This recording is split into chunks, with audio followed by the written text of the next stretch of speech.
Greetings. I wanted to spend just a few minutes introducing the subject of administrative evil or evil policies. And of course, that's a loaded term to start with, evil.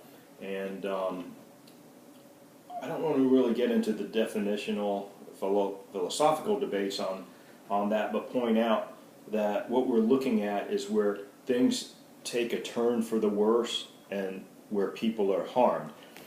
This is an excellent book I have by Gary B. Adams and Danny L. Ballflower, the 4th edition, Unmasking Administrative Evil.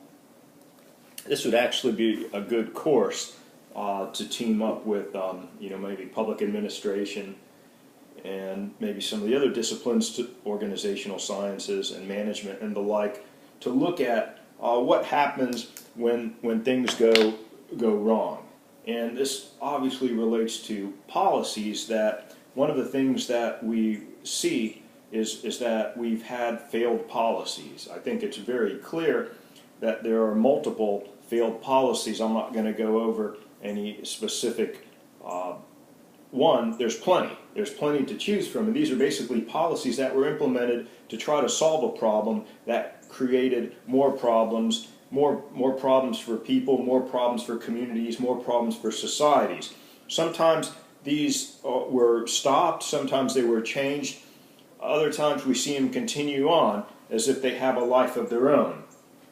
And so we have these organizations and administrators working to implement policies, and one of the things that Adams and Balfour point out in Unmasking Administrative Evil is often it's a system that is designed in such a way where people really don't know that they're engaging in evil activities or that what they're doing is actually harmful. If you are a critical thinker of certain policies and you meet up with a group that's doing something, you're going to find some possible unintended consequences, and when you point those out, sometimes the group will acknowledge it, other times they'll just flip out and get all angry on you and deny it or call you names and things of that sort. The last thing is a group wants to be called out on, hey, your policies are actually creating harm. So we have to come up with ways of, first of all, creating policies where we account for potential harms, and then we have to also be able to develop indicators to determine when harm is occurring and what kind of harm.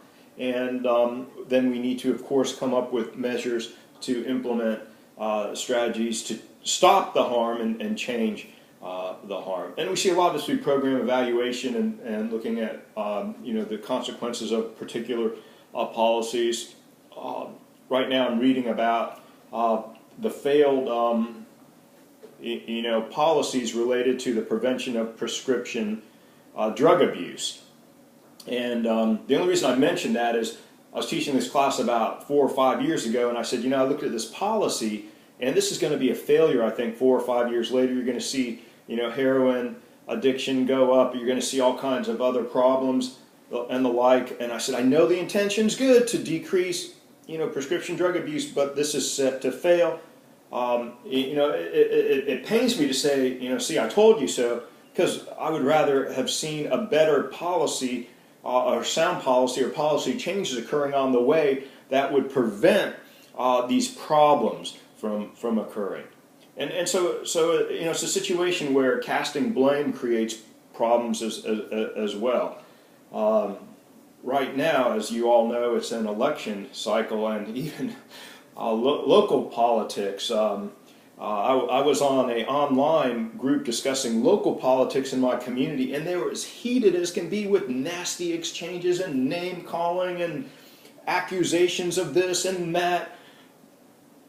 And I thought, well, let me try to make some peace here. So I posted a recipe for paleo chocolate chip cookies, recommending they double up on the chocolate chips. People complained that paleo diet was dangerous and bad, chocolate chips were dangerous and bad, and then the moderator took the whole thing down. And that was the end of my political participation in my community. And they're still sore from the scenario that occurred. But the whole idea here, of course, is getting back to creating sound policy, which is what we have tried to focus on throughout the course. But as we wrap up, toward the end of the course, the other part I think that's real important is diagnosing and assessing when policies go wrong and where policies create problems. And so that's why I have several, things for you to take a look at that are case studies where policies go wrong, or where you actually see policies that create what we might call evil and criminal activities. And then we'll wrap up toward the last few weeks of the semester by looking at ethics and how we can implement ethical analysis into our policy analysis, our policy making, our policy implementation, as well as our evaluation.